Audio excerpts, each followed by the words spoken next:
Suatu gerakan yang paling keji dan mengerikan mulai berkobar. Para perempuan dibunuh secara biadab. Laki-laki disembelih. Para budak belian yang telah beriman diseret di atas pasir dan bebatuan yang panas. Kulit mereka menjadi keras seperti kulit binatang. Assalamualaikum sahabat damai dimanapun berada.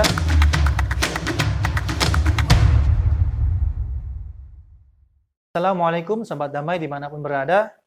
Setelah yang mulia Rasulullah SAW menerima wahyu pertama, beberapa orang dari kerabat dan sahabat memeluk Islam paling awal.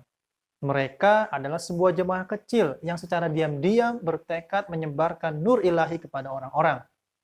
Ketika masyarakat dan para pemimpin Mekah mendengar perihal jemaah kecil ini, mereka menertawakan dan menganggap orang-orang yang berada di dalam jemaah kecil ini sudah menjadi gila, sehingga tidak perlu diperhatikan.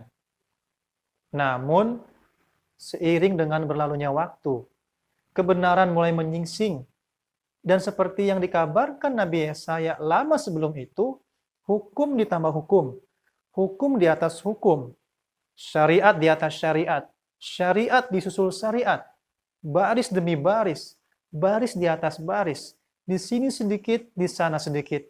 Seperti inilah ayat-ayat mulai turun kepada Nabi Muhammad SAW. Kemudian Tuhan mulai menampakkan dukungannya. Para pemuda mulai tercengang. Para pencari kebenaran mulai gelisah dan penasaran.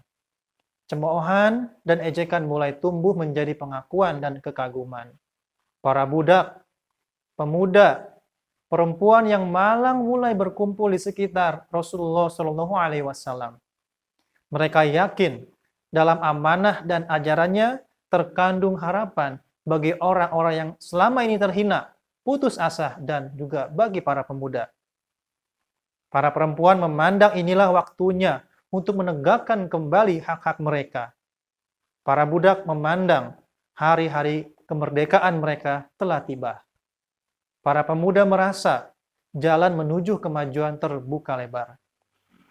Kemudian, ketika ejekan mulai berubah menjadi penghargaan dan rasa acuh menjadi perhatian, para pemimpin dan pembesar Mekah mulai khawatir. Lalu mereka mengadakan pertemuan dan perundingan, dan mereka memutuskan bahwa ejekan bukan cara yang tepat dan ampuh untuk menghadapi ancaman perkembangan gerakan baru ini. Akan tetapi cara yang ampuh adalah dengan kekuatan fisik dan kekuasaan. Mereka memutuskan untuk menjalankan berbagai bentuk aniaya dan boikot sosial. Pada titik inilah Nabi Muhammad SAW dan jemaahnya tidak lagi dipandang remeh dan gila, akan tetapi dipandang sebagai ancaman terhadap kepercayaan, wibawa, dan adat kebiasaan orang Mekah yang selama ini berlaku. Islam menjadi ancaman akan tumbangnya tatanan lama dan akan datangnya tatanan kehidupan baru, yang berarti akan lenyapnya pengaruh dan kekuasaan para pemimpin dan pembesar Mekah yang selama ini ada. Sekarang Islam menjadi tantangan bagi Mekah, dan Mekah menerima tantangan tersebut.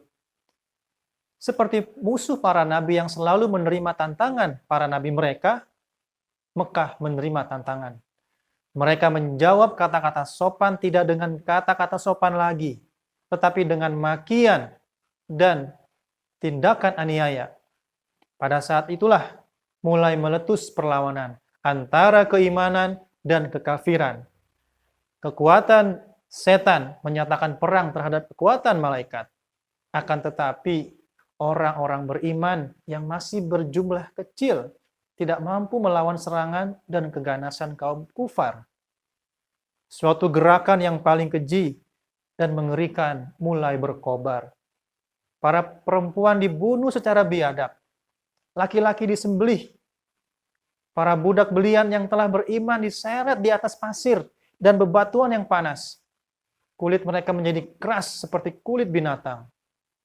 Lama kemudian, ketika Islam telah berjaya di mana-mana, salah seorang dari pengikut pertama yang bernama Khabbab bin Al-Arad Beliau menanggalkan baju untuk memperlihatkan badannya, dan sahabat-sahabatnya melihat kulitnya keras seperti kulit binatang dan bertanya, "Mengapa kulitnya begitu?"